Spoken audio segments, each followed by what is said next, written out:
Temos esse tesouro em vasos de barro, para mostrar que este poder, que a tudo excede, provém de Deus e não de nós mesmos. Mais uma vez, para gravarmos, mas temos esse tesouro em vasos de barro, para mostrar que este poder, que a tudo excede, provém de Deus e não de nós mesmos. Tesouros em vaso de barro. Irmãos, o nosso chamado é pregarmos em todo e qualquer tempo.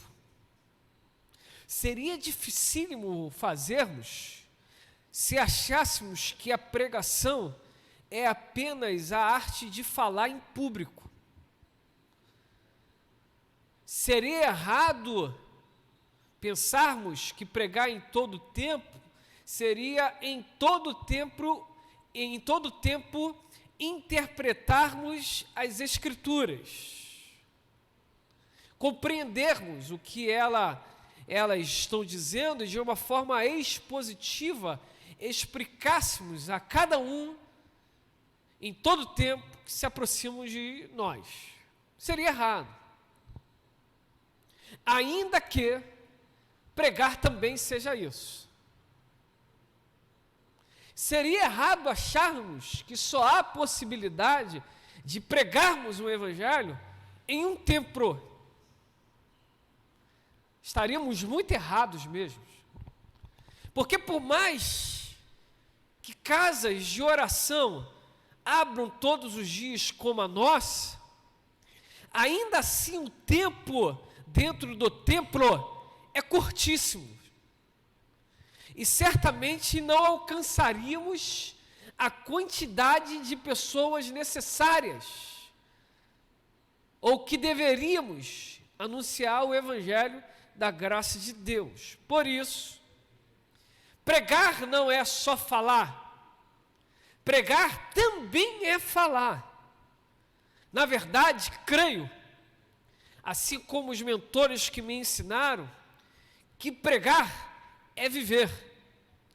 Pregar é testemunhar com a prática de vida de quem nós somos, ou apontarmos para quem nós somos, de quem nós somos. Pregar é colocar assim um pé no chão e caminhar as milhas necessárias do dia a dia, mas sempre mostrando aos de fora e também aos de dentro, com uma carta aberta, de que nós não somos mais de nós mesmos, mas nós somos do Senhor. Pregar, logo, está atrelado ao viver. E o viver conseguimos entender como? Sendo aquilo que fazemos no nosso dia a dia. É como nós nos relacionamos com quem está tão próximo de nós mesmos, como os familiares. Veja bem, seria terrível o testemunho daqueles que estão pregando no templo, pregando nas ruas, mas em suas respectivas casas são detestáveis.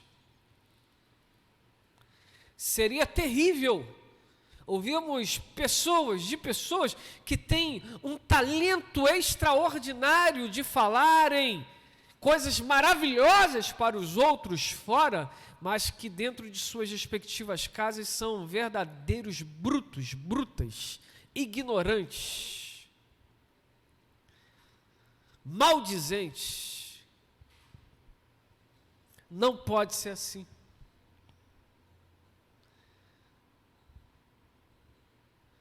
O viver com intensidade o Evangelho e pregar esse Evangelho através da vida está diretamente atrelado à maneira como vivemos, e essa maneira como vivemos não pode ser partida, dividida, ela precisa ser unificada. Logo, o que sou aqui, sou em qualquer lugar. O que sou em casa, também sou em qualquer lugar. Por quê? Porque eu sou o que sou, porque estou atrelado àquele que é o eu sou.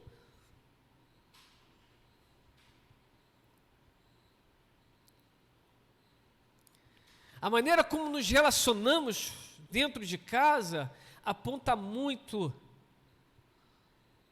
para que nível estamos em Cristo Jesus, nosso Senhor. A maneira como nos portamos com os nossos negócios, a maneira como nós nos portamos com os nossos respectivos empregos, apontam muito para o nível que estamos diante de Deus, o nosso Senhor. Ouvia um candidato falando o seguinte, um tempo atrás: nós não pagaremos no dia da votação, porque nós não temos dinheiro. E naquele ardor da emoção, as pessoas entraram em verdadeiro delírio. É isso aí, porque nós não pagaremos, nós não temos dinheiro. E eu estava com uma pessoa muito querida do lado, eu falei, ele errou em suas palavras. Ele deveria falar, nós não pagaremos, não é porque não temos dinheiro, nós não pagaremos porque é errado pagar, comprar voto. Porque nós não nos imiscuímos com algumas práticas erradas. É porque não podemos ou porque é errado fazer.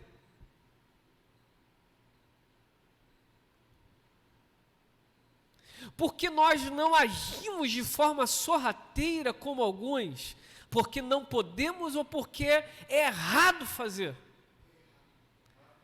Porque é errado fazer. Não significa que não seremos testados, provados, tentados.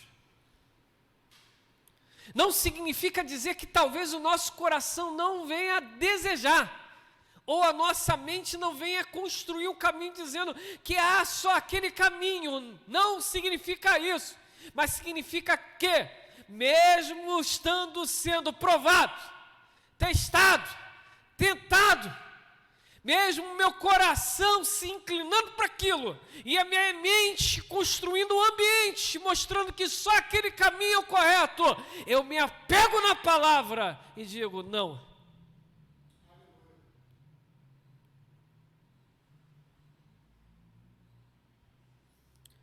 A firmeza com que tratamos o nosso cotidiano aponta para o nível que estamos inseridos em nosso Senhor Jesus Cristo.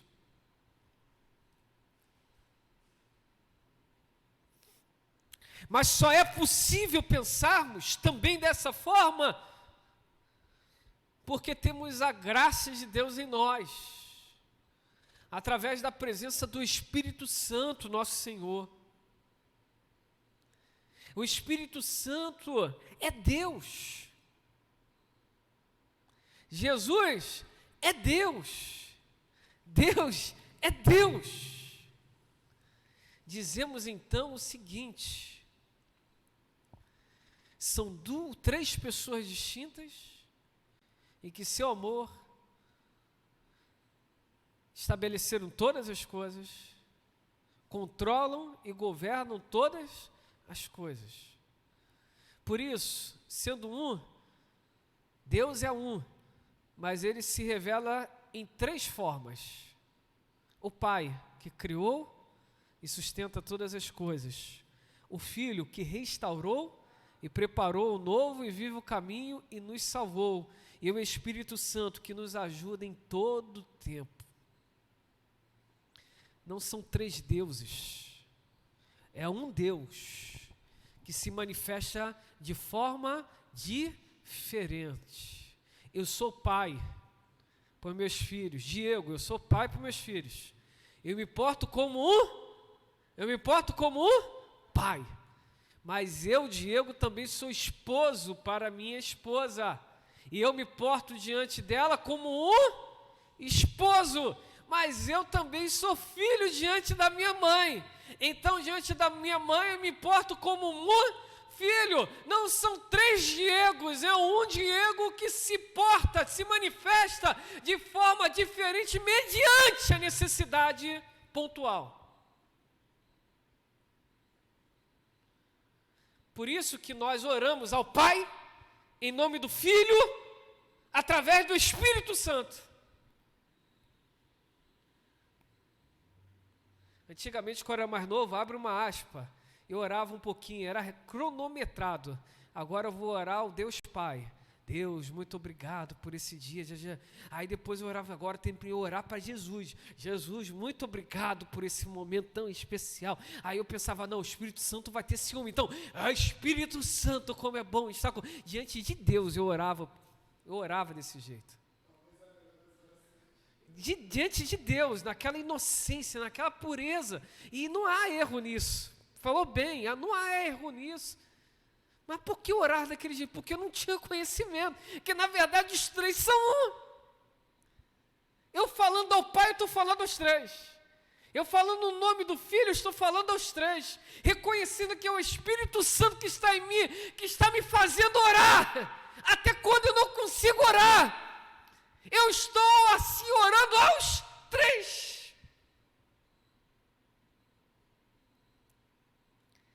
Essa graça de Deus que está em nós e que hoje fortemente nos preenche através do Espírito Santo, que é o selo da redenção.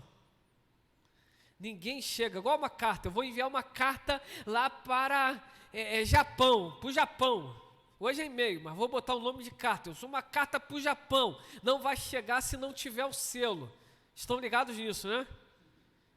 Então, o que é o Espírito Santo? Primeiro é o selo. Para o quê? Para chegarmos no céu. Porque quem não tem o Espírito Santo não pode chegar no céu. Mas como eu tenho o Espírito Santo? Reconhecendo Jesus e Senhor e Salvador de sua vida.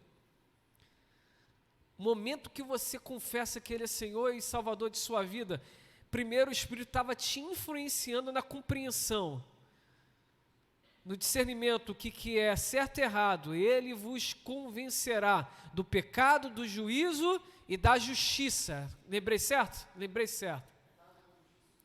Pecado, da justiça e do juízo. Então, quando confessamos ao Senhor, já há uma ação do Espírito Santo em nós. Mas quando confessamos o Senhor, agora há uma habitação do Espírito Santo em nós. Aquilo que nos influenciava externamente, agora habita e nos modifica internamente. Essa graça que está em nós, revelada, o Espírito Santo não te abandona quando você peca, ele está ali.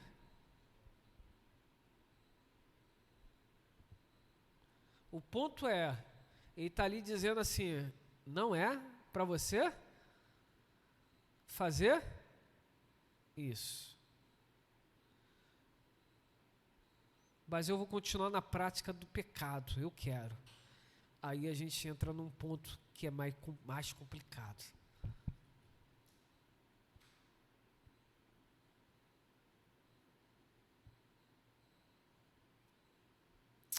Quem é filho de Deus não vive na prática do pecado. Ele pode até pecar, que não é bom. Olha assim, até, fala assim comigo, até. Que é uma possibilidade, mas significa dizer que ele peca. Não, ele pode até pecar, mas ele não vive na prática do erro, por um simples fato. Porque ele pode até tropeçar, mas ele não tem prazer naquilo. Entendem isso? Estão entendendo esse negócio? Nós até podemos tropeçar, mas não há prazer naquilo. Um momento pode ter levado aquilo, mas não há um prazer naquela situação. Nós não sentimos completos. Por quê? Porque o Espírito Santo está trabalhando em nós. Mas Deus, sendo poderoso no que faz, Ele, para quebrar toda a inteligência humana, Ele revela essa graça e coloca dentro do ser humano.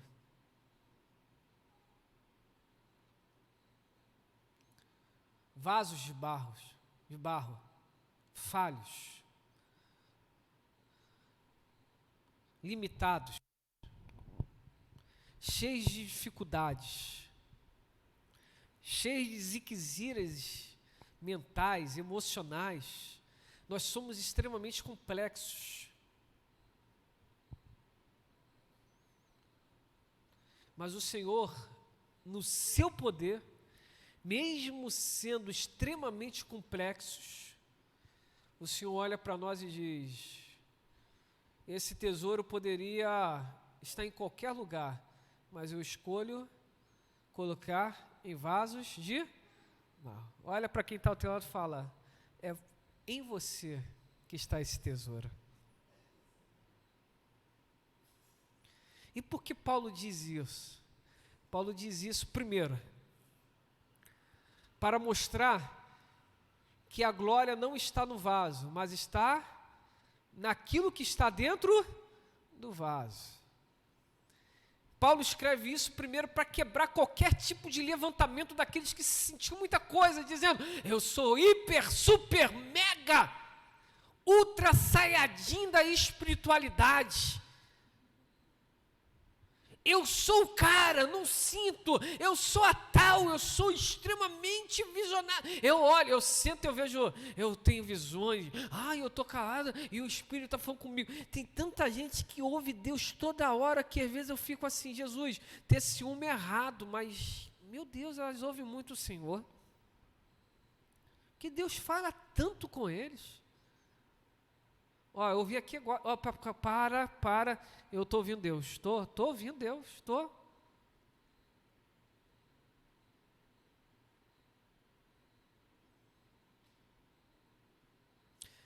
Paulo diz, esse tesouro, essa graça,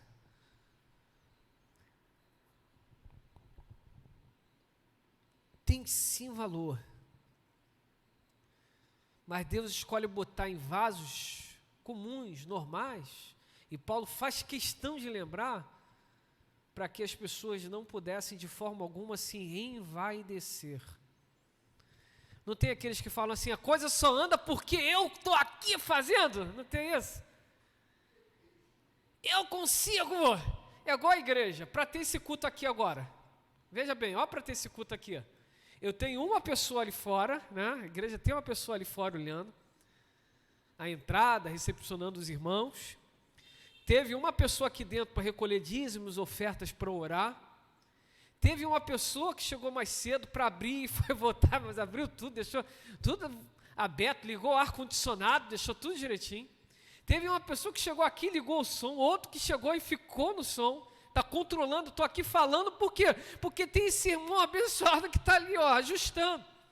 Tem outro que está ali, na mesa da comunicação, jogando versículos nas telas e ao mesmo tempo transmitindo para YouTube e Facebook.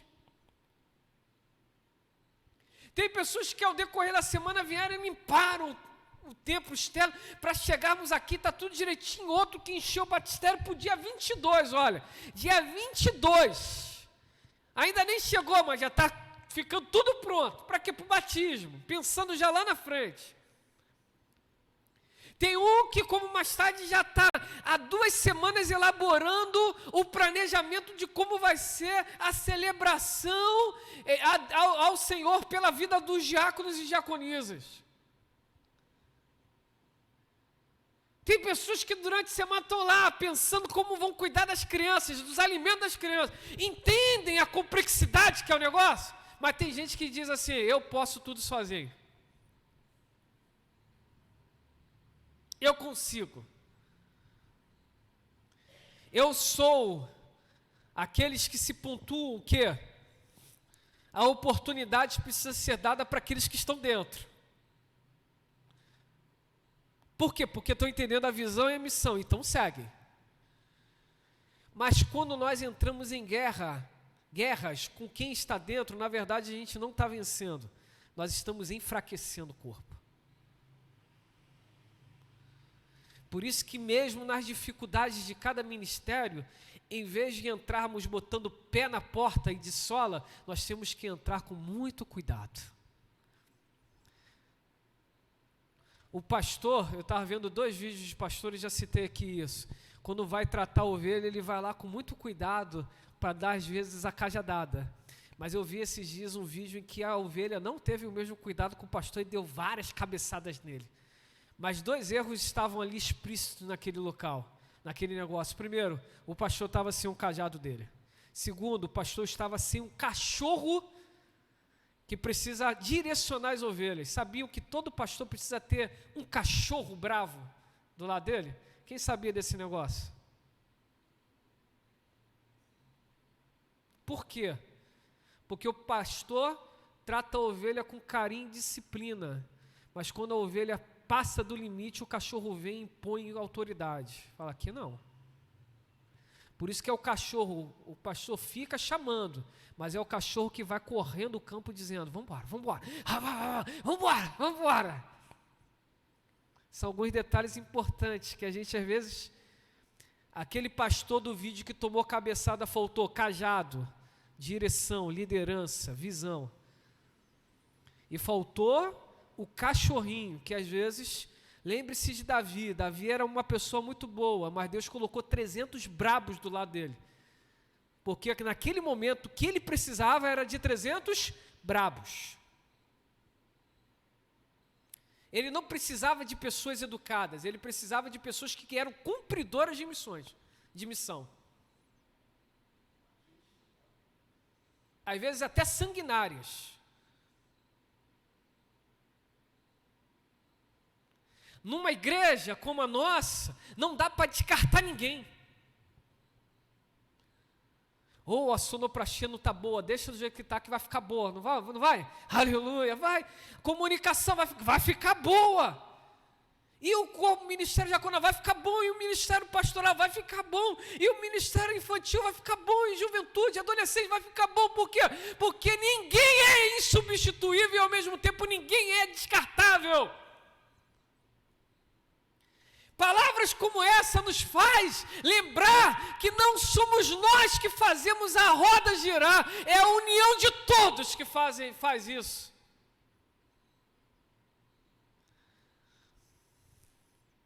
Imagine o pastor se sentisse o super saiyajin da espiritualidade. Ia dar para fazer tudo isso que a igreja faz? Impossível. É impossível. Impossível seria. Por isso que cada qual no seu chamado tem desenvolvido com amor aquilo que Deus os chamou para fazer. Um vai lá e deixa tudo bonito no púlpito, o outro vai lá e se aplica para dar uma boa aula.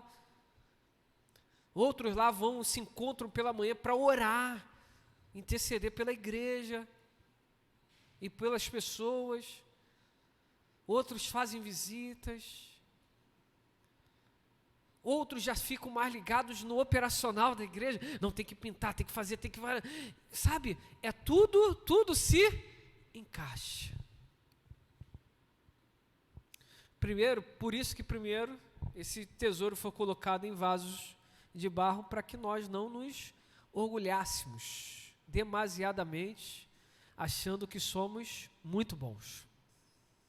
Segundo e último, esse tesouro foi colocado em vasos de barro para que não houvesse dúvida o que de fato é tesouro e o que de fato é barro. Evangelho é tesouro. Religiosidade é barro. Evangelho é tesouro. Cabrestos, obrigações, barro. Evangelho é o tesouro. Mas formas são barro.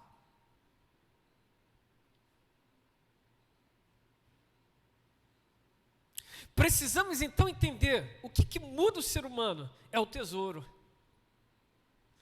O barro, no máximo, pode andar junto e apontar para o tesouro, mas nunca para o barro. E Paulo escreve isso aqui, dizendo, verso 5 diz, mas não pregamos a nós mesmos. Versículo 5, verso não. Como estamos numa pregação aula, Então, quando falamos de cartas, epístolas, nós falamos de versículos. Quando nós falamos dos livros poéticos, nós falamos de números. Então, Salmo é número, Provérbios, número, Eclesiastes, número. E quando falamos daquilo que chamamos de versículo, são versos. Então, números e versos nos livros poéticos. E no caso dos outros livros, quer seja o Pentateuco, livros históricos, os livros proféticos, o Evangelho, as cartas de Paulo, as cartas gerais, o livro da Revelação e o livro histórico do Novo Testamento, nós falamos de capítulo e versículo. Então, versículo 5 da segunda carta de Paulo, e carta e epístola é praticamente a mesma coisa. Carta era muito usada em um período bíblico, e epístola era uma coisa mais, era como se fosse um documento. Carta era uma coisa mais pessoal, sabe? Carta a Filemão, uma coisa mais direta. E quando falávamos de epístolas, é aquela carta, mas com uma conotação mais geral. Epístola aos Gálatas. Gálatas não era uma igreja local apenas, era um conglomerado de cidades que formavam a região da Galácia. Então, carta a aquela região. Então, versículo 5 de Paulo aos Coríntios diz o seguinte: mas não pregamos a nós mesmos, mas a Jesus Cristo, o Senhor, e a nós como escravos de vocês por causa de Jesus. Não pregamos a nós, mas a Jesus Cristo. O tesouro está ali, em vaso de barro, para que nós não confundamos o que é tesouro e o que é barro. Se com o barro o máximo que podemos fazer é andar junto para ajudar, então quem modifica a pessoa é Jesus Cristo.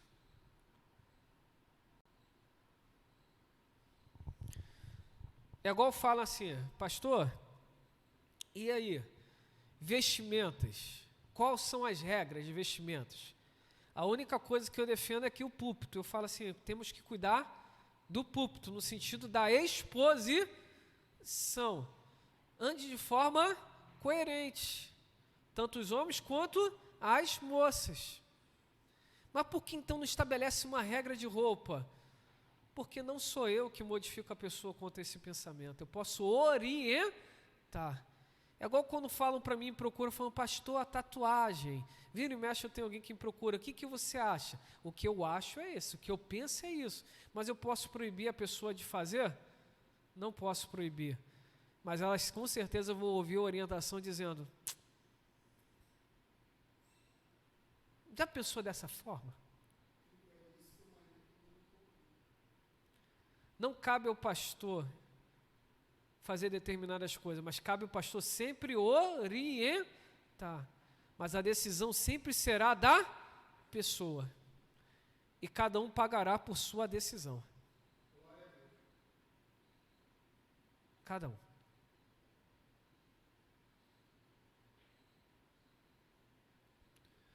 O que muda o ser humano é o Evangelho. Por isso que mesmo andando junto, e aqui eu concluo, a gente precisa andar primeiro com Deus. Enoque andou com Deus. Por quê? Para quando nós andarmos com os homens, nós não venhamos a apontar para nós mesmos, nós possamos apontar para o Senhor. Significa dizer que seremos perfeitos? Fala comigo, jamais. Fala de novo, jamais. A nossa perfeição está em Cristo. Existem muitos pontos ainda a serem trabalhados em nós. Deus ainda está trabalhando em nós.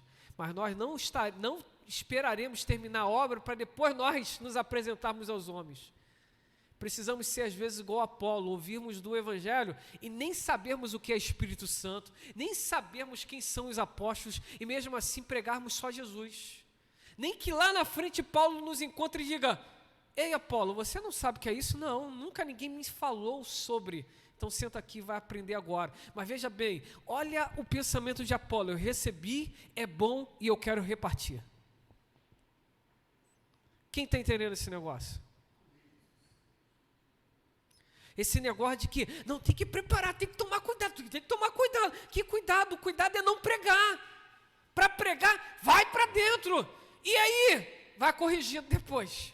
Porque certamente vai ter um bocado de falhas. Mas é melhor corrigir algo que está sendo feito do que nunca corrigir, porque simplesmente nunca foi feito.